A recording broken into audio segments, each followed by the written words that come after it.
तो हम यहाँ पे बता रहे थे कि एक आदमी अगर मून पे गया है, मून पे क्या वो बोलेगा, आई स्पीक या कुछ भी बोलेगा, तो यहाँ पे अगर कान है कोई इंसान का, कोई सुन रहे हैं, तो क्या उस तक आवाज़ जाएगी? भले ही 1 मीटर दूरी हो या 1 सेंटीमीटर भी दूरी हो, लेकिन इतनी सी भी दूरी हो, कान घुसेड़ दो उसके मुंह में, तब भी उसके मुंह में आवाज़, उसके कान में आवाज़ नहीं जाएगी। क्योंकि आवाज़ को एक जगह से दूसरी जगह जाने के लिए क्या चाहिए होगा? मीडियम। मीडियम होते हैं 3 तरह के। मीडियम यानी कि ज़रिए, या तो हवा हो, एयर, या तो पानी हो, वाटर, या तो सॉलिड हो, यानी कि कोई ठोस चीज़। ठीक है, तो यहाँ पे तो कुछ नहीं, ना हवा होता है, ना पानी होता है, ना सॉलिड होता है। मॉलिक्यूल्स कह सकते हैं। तो इस पे आवाज़ यहाँ से यहाँ नहीं जाएगी, इसको कुछ नहीं सुनाई देगा। ठीक है, तो हम यहाँ पे एक बात दावे के साथ कह सकते हैं कि sound can not travel in vacuum. Sound can't या can't travel in vacuum. Sound vacuum में ट्रेवल ही नहीं कर सकता, ये बात याद रखिएगा। सबसे तेज सॉलिड में चलेगा, उससे धीरे लिक्विड में, उससे धीरे एयर में, लेकिन वैक्यूम में जहाँ पे एयर नहीं है वहाँ पे ट्रेवल नहीं करेगा।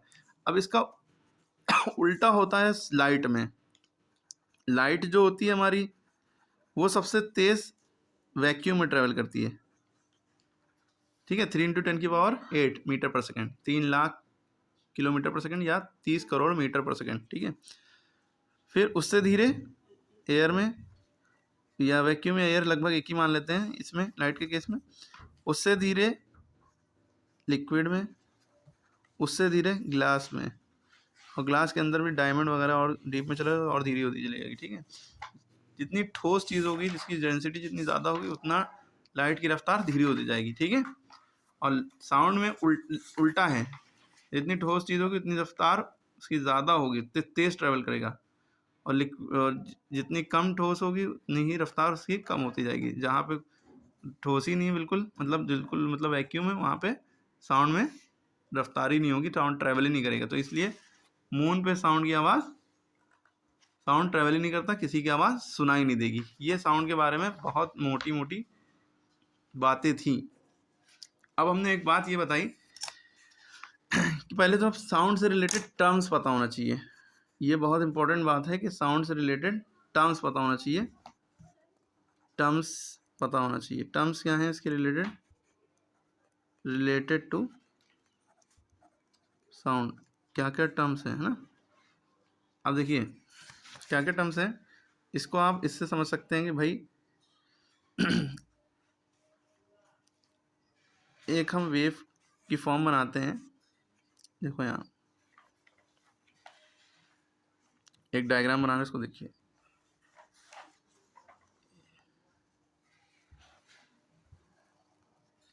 ठीक है, ठीक है, ये वेव जितना ऊपर तक जाती है, जितना ज़्यादा, यानी कि मान लो इधर लिखा है 0 1 2 3 4 5, जितना ऊपर तक जाएगी वो इसका एम्पलीट्यूड हो गया। तो एम्पलीट्यूड इसका कितना हुआ? 3। तो ये इसका क्या हुआ? एम्पलीट्यूड। जितना ऊपर है 3 इसका एम्पलीट्यूड हो गया। मीटर, 3 मीटर या 3 सेंटीमीटर, यहाँ पे कुछ भी लिख सकते हैं, 30 40 भी कर सकते हैं, मतलब कुछ भी, जो भी क्वेश्चन के अकॉर्डिंग हो। तो पता लगा कितनी दूर गई या कितनी नीचे दूर गई, ये दोनों ही एम्पलीट्यूड है। ठीक है, ए है। अब एम्पलीट्यूड क्या होता है, डेफिनेशन क्या होगी? Maximum displacement from mean position. ये मीन पोजीशन थी, इससे कितना ज़्यादा दूर गया, डिस्प्लेस हुआ। तो maximum displacement of a wave on either side of its mean position is known as amplitude. Either side यानी कि या तो ऊपर या तो नीचे। तो ये एम्पलीट्यूड हो गया। यही डेफिनेशन लिखनी है, maximum displacement of a wave from mean position on either side, या तो ऊपर या तो नीचे, इज नोन एज एम्पलीट्यूड। तो एम्पलीट्यूड समझ में आ गया। दूसरा इसमें टर्म है, एम्पलीट्यूड के बाद जो आपको पता होना चाहिए वो वेव लेंथ है। क्या है? Wave length. वेव कितनी बड़ी है, इसकी लंबाई कितनी है? तो आसान से भाषा में यहाँ से देखिए, यहाँ से लेकर यहाँ से गई, फिर ये जो एक एस कंप्लीट होता है ऐसे वाला, है ना, ये एक वेव लेंथ होती है ना। कह सकते हैं length of the wave, wave की लंबाई, लेंथ ऑफ द वेव। ठीक है, तो यहाँ से यहाँ तक की वेवलेंथ होगी। वेवलेंथ को शो किससे करते हैं? लैम्डा से। इसको पढ़ते हैं LAMBDA, लैम्डा, और इसकी यूनिट कितनी होती है? मीटर में। ठीक है, और एंगस्ट्रॉम में भी लिख सकते हैं 10⁻⁻10 मीटर। ठीक है, वो जितना कम होगा उसके अकॉर्डिंग। ठीक है, वेवलेंथ ये होगी। लेकिन वेवलेंथ की दूसरी डेफिनेशन भी लिख सकते हैं। जो वेव होती है, जो इसकी ऊंची चोटी होती है, इसके क्रेस्ट कहते हैं। क्रेस्ट माने टॉप। ये क्रेस्ट है, ये भी क्रेस्ट है ना। तो आगे एक और क्रेस्ट, और कई क्रेस्ट हो सकते हैं, तो इतनी बड़ी वेव हो। तो नीचे वाला जो पॉइंट होता है इसे ट्रफ कहते हैं, TROUGH, इसे भी TROUGH।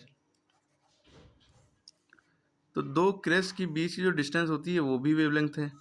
मतलब यहाँ से यहाँ तक तो वेवलेंथ है, चाहे आप ये डेफिनेशन लिखिए, length of the wave is known as wavelength, या distance between two crest is known as wavelength. यानी कि जो टॉप से टॉप तक की दूरी है इतनी है, बराबर ही है। ठीक है, इसे भी वेवलेंथ कहेंगे, इसे भी वेवलेंथ कहेंगे। जो आप, या डिस्टेंस बिटवीन टू ट्रफ, इसे भी वेवलेंथ कहेंगे, एक ट्रफ से दूसरे ट्रफ की दूरी। ठीक है, ये लैम्डा जो है इसका सिंबल है वेवलेंथ का। क्लियर हो गया? तो 3 डेफिनेशन आप लिख सकते हैं। पहली definition, length of the wave is called wavelength, यानी यहाँ से यहाँ तक।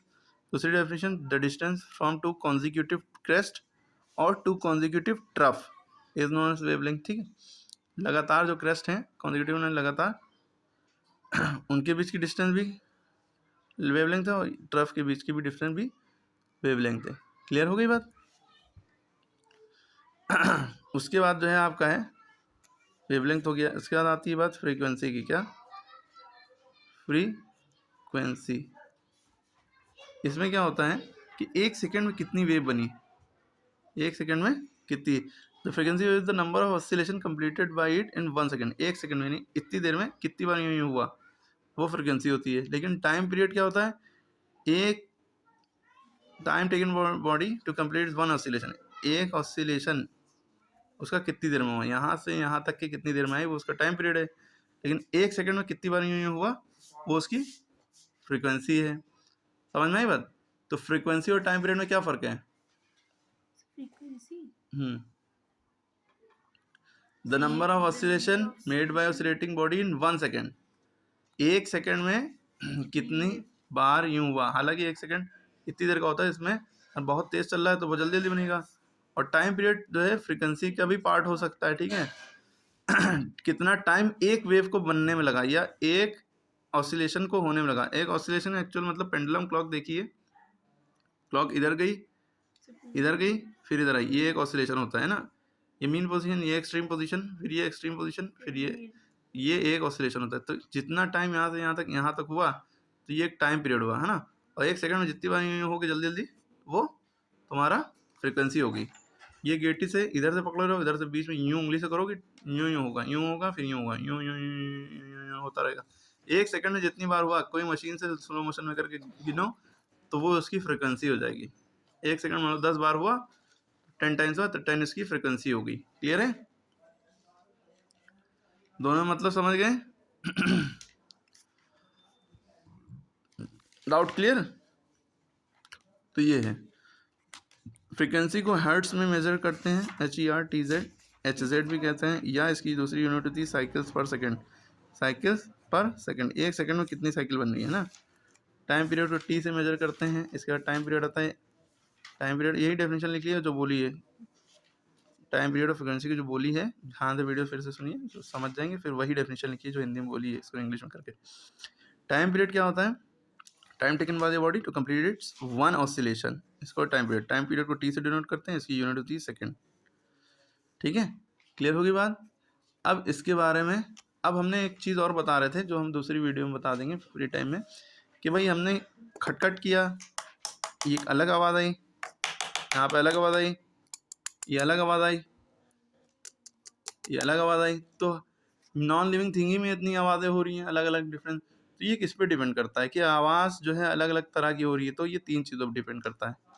लाउडनेस, लाउडनेस यानी कि इसकी इंटेंसिटी, इंटेंसिटी यानी तीव्रता, तेज़ी या कितनी ऊंची आवाज़ है। एक तो ये मतलब पिच, PITCH, पिच, और दूसरा होता है क्वालिटी या टिम्बर, क्वालिटी कैसी है।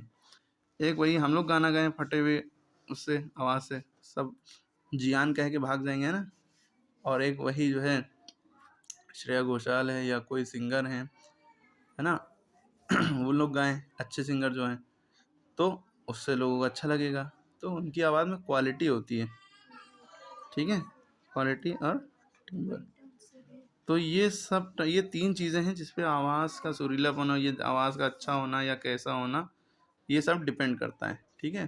तो होता क्या है इसको बताएंगे भाई। लाउडनेस जो होती है वो डेसिबल में नापी जाती है, हमने ये भी बताया डेसिबल, पहले ये सब एग्जाम में आता है, इतना इतना लिख रहे हैं। डेसिबल को शॉर्ट में डीबी कहते हैं, ठीक है, क्लियर है।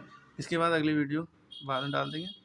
तो जितना अभी बता दिया वो रिवाइज करें। सबसे पहले हमने बताया भाई साउंड जो होता है वो एयर में ट्रैवल करता है आसानी से, पार्टिकल होते हैं, है ना। एक पार्टिकल हिट करा वापस हुआ, हिट किया वापस कान तक पहुंच गया, है ना, सारे एयर पार्टिकल।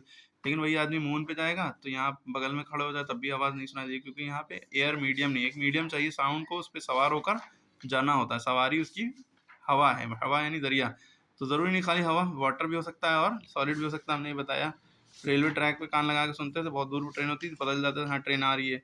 और साउंड सबसे तेज ट्रैवल किस में करता है, सॉलिड में, ये भी एग्जाम में आता है। उससे धीरे लिक्विड में, सबसे धीरे गैस यानी एयर में, और वैक्यूम में वो ट्रैवल ही नहीं करता है, ठीक है। Sound can not travel in vacuum, यहाँ पे जहाँ पे एयर ना हो वो वहाँ पे साउंड ट्रैवल नहीं करता है, सीधी सी बात याद रखनी है आपको, ठीक है।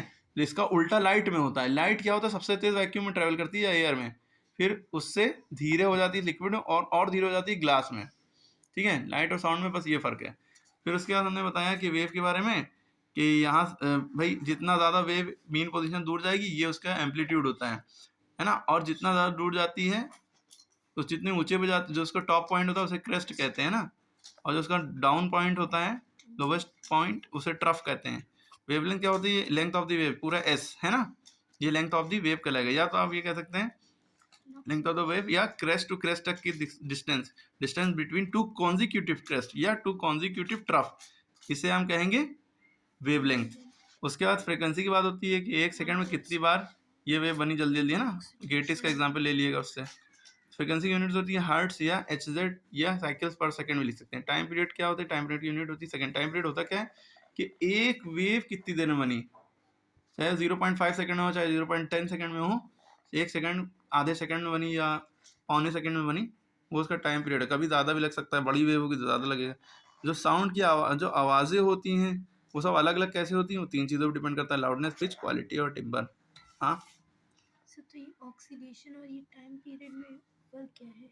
ऑक्सीडेशन नहीं होता, ऑसिलेशन होता है।